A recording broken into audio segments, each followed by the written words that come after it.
akkasuma mi family soo mucaa mana fiddee ol galchite rabbii sodaaduti maal haasawamee amma ol fiddee dhageessitti ni maama waan ati hin beekne koo ta'uu hin qabu bara waan tokko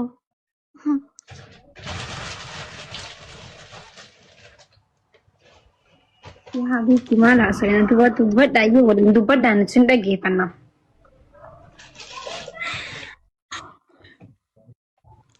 Ayyee galatoowwan siniin jedha jalqaba irratti nagalchuu keessanii fi maakii harka fuunee akkam nagaa keeti jirtaa? Nagaa fayyaa. Baga jiraatte nageenni badhaadha. Nagaa adabadhu ta'a egaa biftuu maal taateeti? Nagaa dubbadhu. Ayyee baga nagaa taate maakii keenya baay'een si kabaja. Ani dhugaa dubbachuuf taanaani bakka guddaa si qaba si gadee. So galateeffannaa si haa kabaju. Kan hin jechuu barbaadu ani namoonni kaayaa'u siif waa'ee miidiyaa haarawaa miti nullee sirraa baranne jechuudha. Namoonni akka keessanii kun namoonni jajjabaa ta'an argitee miidiyaa kanarratti dhugaa dubbachuuf taanaan teenyetu sin hordofaa turre malee waa'ee miidiyaa har'a sitti dubbachuudhaaf illee haamlee hin qabnu jechuudha. Dhuguma jechuudha. So namoonni keenyi akkuma beektu Oromoon keenyi gaafati promotionii waliin hojjettu yookaan immoo gaafati suura waliin kaatu gaafati viidiyoo garaagaraa waliin hojjettu abbaa manaa fi haadha manaa godheetu walitti si dabalee walitti si fuusisee si heerumsiisa jechuudha. Homaa tokko osoo argitee durga yaa abbootiin keenyi argitee saddeeta deemee maal jedheetu akka aadaa Oromootti wal fuusisa malee inni ammaa kun TikTok dhumarratti osoo namni waliin fuudhin waluma fuusisee walitti heerumsiisa jechuudha. Harruma kana ka'ee viidiyoodhuma kana ilaaleetu walitti qabeessi ijaara jechuudha. So biiftuudhaafati akka haadha taate nan beeka. Jalqabarraa kaasee jechuudha.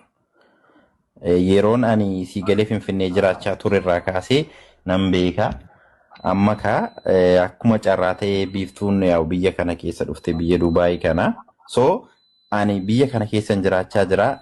Dhugaa dubbachuuf yaa'u biyya kana keessatti ani hojii garaagaraan hojjedha. Biiftuun biyya dhuftee miidiyaadhaan hin beekani biiftuu akka carraa ta'eetiin hin bareessayyuu. So ergan baree kaasee seenaa ishiirraa kaasee dhugaa dubbachuuf taanaan baay'een kabaja baay'een jaalladha. Ani immoo beektaa yaa'u ati hin beektaa namoota akkasitti maatii hin qabne kana baay'ee garaana nyaatu ijoollee shamarranii anaan jechuudha.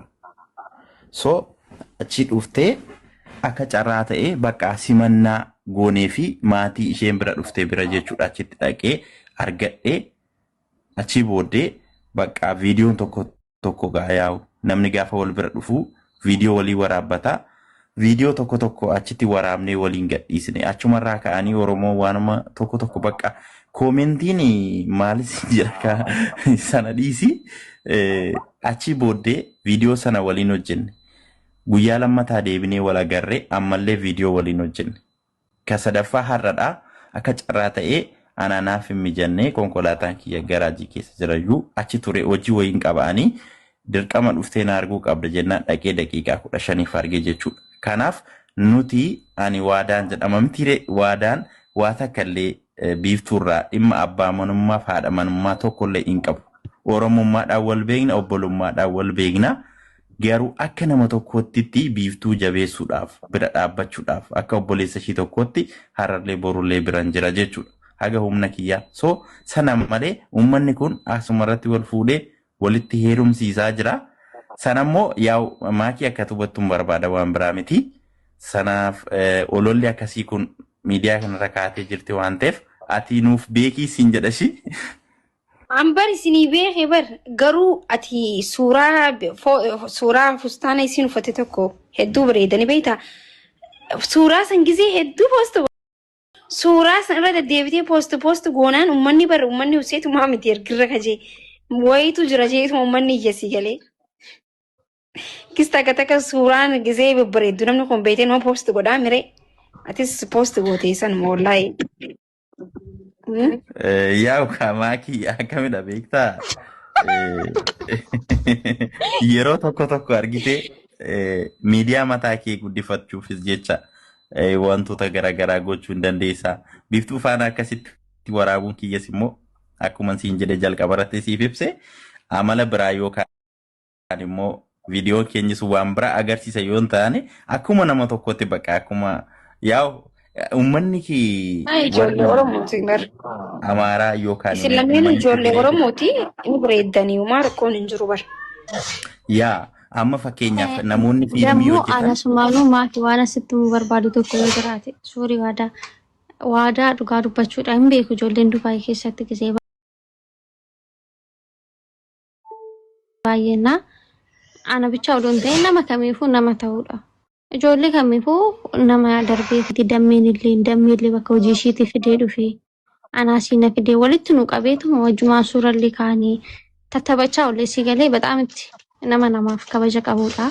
Akkuma sana immoo nama iddoo keessattuu ijoollee shamarraniiti iddoo guddaa qabuudha. Maagii maal kofalla? Maal kofaltaree ani sitti ni baay'ira miti? Ara komantii way wallahi komantii ani habibti yoon koflee hundee guddi bar. Komantii uummataan na kofalchisaa jira wallahi. Ishi si dhaggeeffataan jira bar. Kaza akkasiina sanuma sana malee sitti meen duras sitti miira waan inni ofiis hedduu hin jiru. Nu lamaanuu nama jireenya mataa Isin lameen bar yoo wal jaalattanis rakkoon hin jiru bar. Rakkoon eenyutu jechuun waa'ee keessanii namni galchuun jiru bar. Yoo wal jaalattanis jaalalti isinirraan hin baane wanti uumamu tokko illee hin jiru bar. Obboleessattanii booda yoo wal jaalattan nuti nu ajaa'iba malee. Amma haquma dubbanna booda amma obboleessattanii amma booda wal jaalannee jettan fa'a aarree loluu dandeenya fakkeenyaaf. Malee wanti takka namni wal jaalatuun waan isin raabee miti dhugaa dubbachuudhaaf ijoollee Oromooti. Wanta akka isin irraan hin baane isin galee. Akkasi. rakkoon qabu dhugaadha himadha. Dammoo isin lameenuu hin bareeddan dhugaa dubbachuudhaaf footoon keessanii viidiyoon keessanii wanti hundi keessanuu ni bareeda. Wanta namni akkasii irraa wanti jiru miti. Hai, maali biiftuu? Mada beekamaa ki amma saatii kanatti ani jechuudha. Dhugaa dubbachuuf taanaan biiftuun baay'ee miidiyaa kanarratti itti dhiyaatti baay'ee uummanni kun ishii beeka baay'ee jabduudha jechuun namni si jalatti guddate baay'ee jabduudha argite so saatii kanatti immoo ani akka isheen oddoo wayitti cabdee haftu osoo hin taane jajjabeessee bakka kallattii hojii ishiitti akka isheen jabaatte si galee kallattii wayii qabattu yeroo baay'ee nan gorsachuudha akka isheen jabaattu barbaade akka isheen kallattii qabattu bakka barbaada malee ani saatii kanatti akka isheen jaalalli ishii qabee yookaan immoo oddoo wayitti saayikoon ishii waan biraa yaaduun barbaadu dhugaa dubbachuuf taanaan hin beekti waan ta'eef jechuudha so kallattii bakka kallattii hojii kallattiitti isheen jabaattu sanadha malee amma dhuguma dubbachuuf waamti jaalalaayyuu isheen barbaachisu jechuudha. Intalli mucayyoon baay'ee daa'ima waan taateef ganaadha hin qaqqabdi ganaa heerumsiisnee ganaa dhugaa dubbachuuf taanaan ganaa jabeessina waan ta'eef amma waliin taanee ani kan hin jechuu barbaadu atillee maakii namoota baay'een beekta biyya kana keessaallee namoota gurguddaa amma tokko anillee yaa'u namoota nan beeka namoota kallattii hojii manaamana beekan so waliin taanee kallattii hojii tokkotti akka ishiin dhuftu jechuudha maatiin ishiin bira jirtullee namoota jajjaboo dhugaa dubbachuuf maatii bakka maatii kabajaa qabanidha isaanumaanillee waliin taanee hojii haa barbaadnuu fi isaanillee dhugaa dubbachuuf barbaadaa fi kallattii dandeenyu jedhanii dandeenyu bakka hojii barbaannee hojii galchuudha malee wantoonni kun baay'ee sassalphoodha jechuu barbaadeni.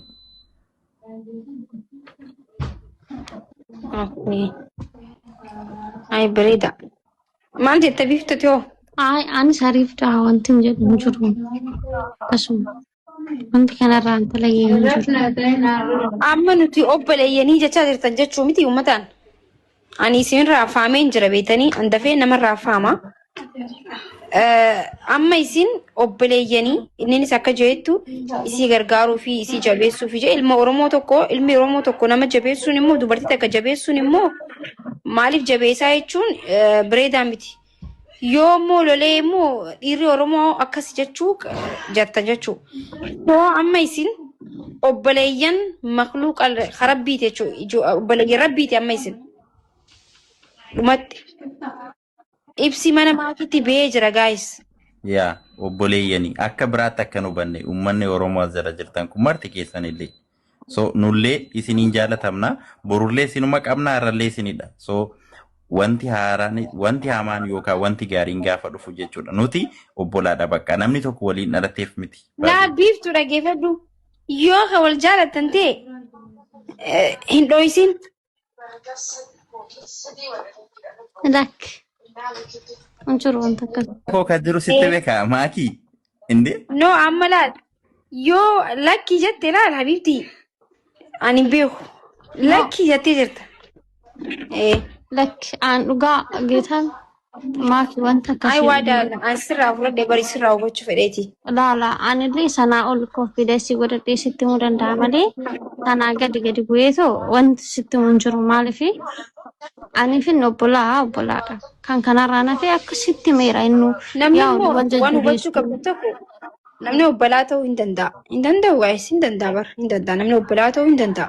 Namni obbolaa ta'uu hin danda'a. Biyya jirtu kana keessa namni akka obboleessa keetiitti dhuftee akka obboleessa keetiitti akka obboleessa jannalateetti wajjin jiraattu hin jiru. Haalatti kaanii jira. Nus kan kanarraan talayyee wanni biraan. Rakkoon hin jiru ishii dubbadhu dhugaafataa jedhe firii ta'e taphadhu ani dhugaa dubbachuu. Haadilaa taphadhaa isin naman mucayyoo namoota ishee maatii faamilii isheen bira jiraattu sana haadha manaa isheen bira jiraattu sana faana maatii jechuun akka namoota gurguddaatti dhugaa wal kabajnaa bakka waa'ee hojii waliin mari'annaa so akka carraa ta'e gaaffii ati naaf kaaste kanallee naa kaastee turte jechuudha maakii isheen jechuudha no wanni akkasii takka illee hin jiru nu biraa so ani ishee akka obboleettii kiyyaatti ilaala jedhee itti been jira dhugaa dubbachuu. Walitti illee dhiyaannee hin beeknu walillee bakka guyyoota nan isiin jedhe kana akkasumatti araadatti wal argine uummata biratti jechuudha walitti dhufne waliin viidiyoo hojjennee waliin dabarsine bakka wanti nu gidduu jiru takka illee hin jiru jechuudha. Kanatti hubachuu qabdu so fataa jedhi taphadhu ishii biiftisha.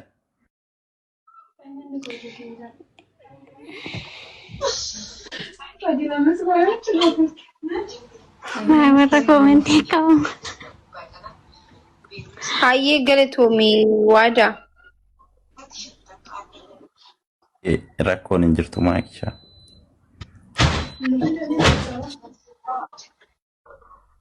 Innaa biiftootee akka biraan aga qabda. Abdii maal jettu? Gara dhugaan amma ati naa jirtuttani maaliin ta'a?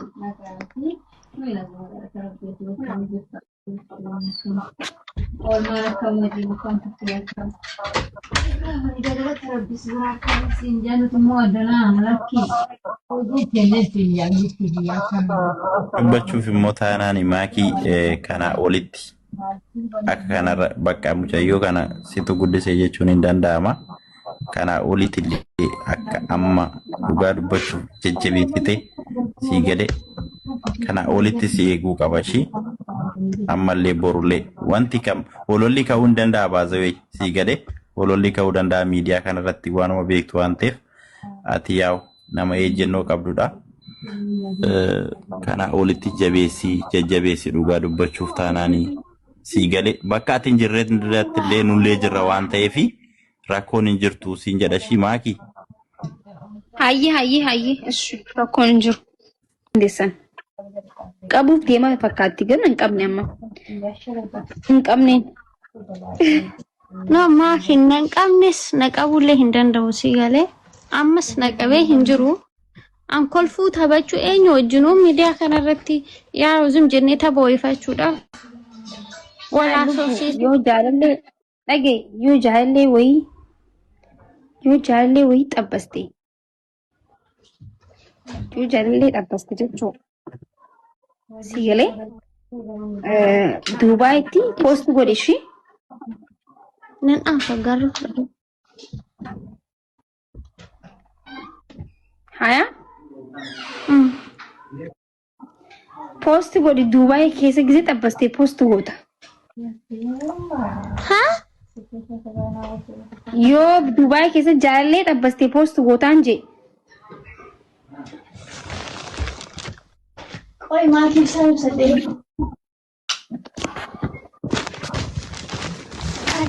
Hazaa post godheetoo. Ibsaan muraaftirra kun ibsaa.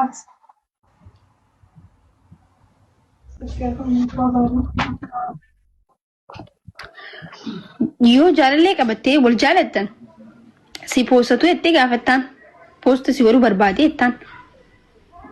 Inni nu ati amma feemasa guddoodha si nayyamu si galee yoo nama biraa qaqqabaate si nayyamu. Hin dhiisanii waan ta'eef sis hin dhiisan. Oluma darbishi. Si poostatuun jedheen itti gaafadha. Si poostatuun jedhaane.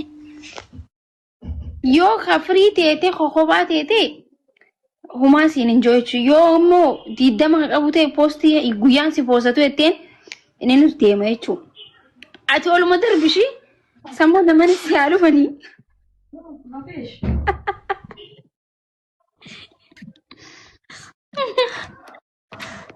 Anchi dhugaa siin jechaan jiru waan siin qoosaan jiru waan akkanaa seenuu qabdu ati haa?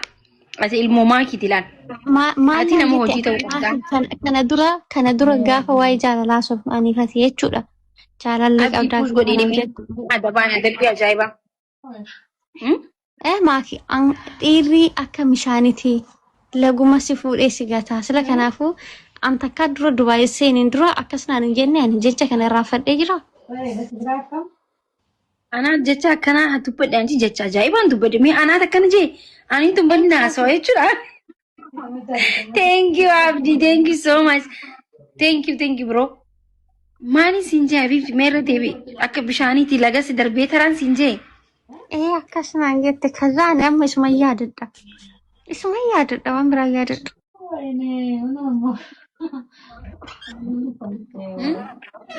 Isuma yaadadha amma ani waan biraa yaadadha. Badhuguma bar. Bishaan akkuma bishaaniiti dha. Amma dhaggeeffadhu gizee kutees akkasumatti dhiisuu qabda si galee gizee kutees dubartiin takka dha konfidensii qabaachuu qabdi. Dubartiin takka barbaadamtuu ta'uu qabdi jechuun akka nama barbaadamne tokkotti caccabuu hin qabdu mana taa'uu hin qabdu bakka abdii kutachuu hin qabdu waa hedduu godhuu hin qabdu. Amma laga guddaa tokko keessa teessee amma bishaan guddaa tokko keessa teessee uffata miiccuu jirtaa haa jennu. Amma osoo uffata miiccaa jirtu lagni sun uffata fuudhee deema. Gizee fuudhee deemu uffata san seenuudhaaf ni baasta? Maaliif hin baasta?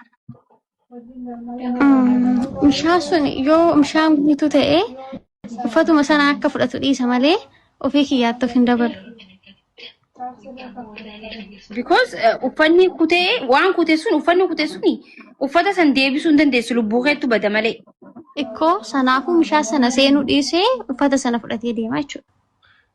Uffata dhiisteetuma firraa deebite jechuudha. Yoo uffata saniin fuudhettee deemte uffata sanis osoo hin harkatiin lubbuu keetis dhabdaa jechuudha. Nama si gatee deeme jechuun akkasi. Akkuma nama bishaan guddaa bira taa'ee uffata miiccaa jiruuti. Akka nama uffanni galaanni uffata qabatee deemu jiruuti. Namni si gatee deeme. Isas harkachuu hin dandeessu lubbuu keetis ni balleessaa jechuudha. Kanaafuu itti dhiistee jireenya kee jiraatta. Si galee? Wadheen jira. Adabbii tokkoffaa.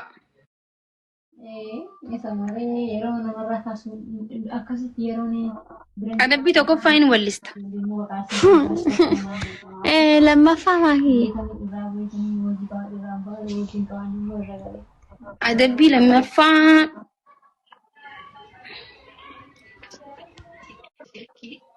Hamilee ara mana keenya dhufte. Lagi adabbii lammaffaa maal adabamtu guys? Adabbii anatu kenna Maaki. Maaki. Ana pittaasa. Qoy miti godhadhaasi.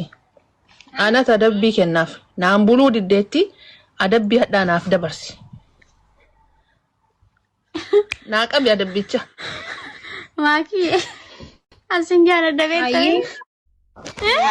Maayina Adabbii tokkoffaa borbarri ja'a guutuu walawalaa ganama yeroo kaate. Tokko jedhi naa qabadhu. Lakkooftee dhuftee ana. Taa'ee nammati fixattuutti taa'ee see gaara. Innaan hojii habartoodhee waamu isiin laayifii irratti. Innaan hojii habartoodhee waamu laayifii irratti. Adabbiin lammaffaa bor uffata adda qophaa dhaabbadhee uffata irra dabaasisiisee bifa bifaan itti agarsiisee uffata miiciti. Lama jedhe. Adabbiin sadaffaa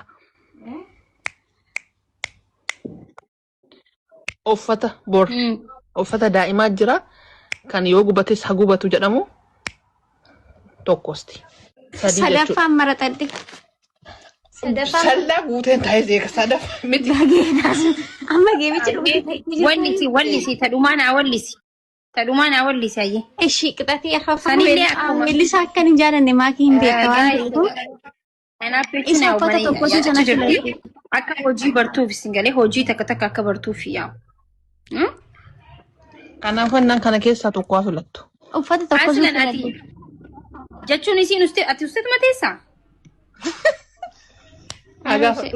Jechuun qoy biftu nyaattee dhudhee hirriba haatee fuula dhiqatee nyaattee dhudhee sanboo dammoo laayifii seente kanuma jechuudha. Nama gargaartu ijoollee waliin jiraattu gargaartu. Amma sana maran gargaaru dhugaa dubbannaa ta'e. Jechuun gizee tokko kanaan booddee maakii galgala kottu geemii taphadhuuti qixaatii sii kenna. Maali jennaan si jala hambaatu miti qixaatii sana hin fudhatte yeroo sanatti jechuudha. La'annoo eengadda maal siin jedhe qixaa guyyaa 2-3 ilaale dhiiseen qixaatii kana amma gochuu qabdi. Inna ani wajjin hin taphannaniifate akkasuma yaa. La. Anumaas wajjin taphadhee mokkoreera hin didde malee. Inna guys qixaatii isinitti hima boru maakii ilaa. Dubartiin dhaggeeffadhu. Dheengaddallee silkii siif himeen jira biiftu si galee dubartiin keessummaan qabdu nam tokko nyaata nama waliin jiraatu tokko nyaata si dalaganii ati madaam hin taane waliin nyaata waliin dalagii guyyaa tokko yoo nam tokko guyyaa tokko dalagi maal jechuu akkanni dammoo akka mana keetiiti uummanni kun dhugaa dubbachuudhaaf akka mana keetiiti faamilii keetiiti uummanni kun gaafa ati ayyaana keetillee keessaan ayyaana kabajne siif jecha waa meeqa godhanni beeytaami. Ababaa sadii gootaa.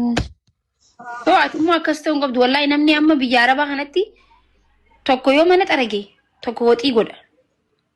Sanuu waa meeqa kiraa manaa kabaltee waa meeqa godhe tokko yoo waa godhe tokko numaa useetu malaayifii seena nyaata sitti fidda foo waa hundatti fidda ifi hirribaa ka'ee manaaman wallaahi wallalanii wal ariyaana bifti.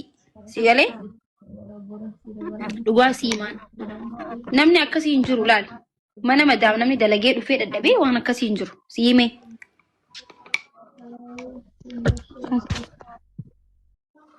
hanka namni siin jiru eeguun qabdu aslan ofiin beetee laxlaxa jechuu qabda. Maaliif jennaan isaan waa meeqa si galee miti waa meeqa sii ta'aa jiranii bakka siif haadhaaf abbaati. Guys, sadin wal gargaarame.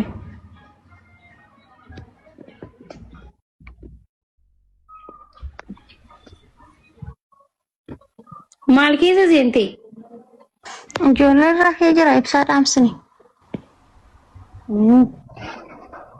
Maan akkasittiin mul'atu? Yaa biftu.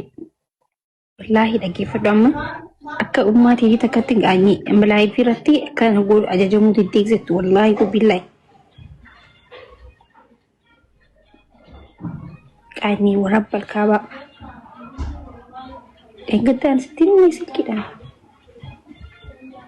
Amta.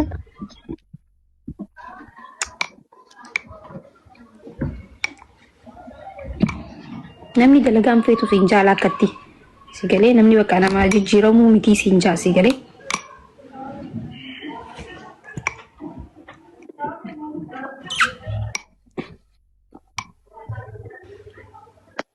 Deem bakka rafi isaan rafaa jiranii maal gootaati laayifii irraa bahi rafi. Deem bahi rafi. እሺ በቃ ቻው መጋረፍ Egaa eegalee nama dhufuu deemra. Ayyee. Ayyee nagatti lubbuu nagaa.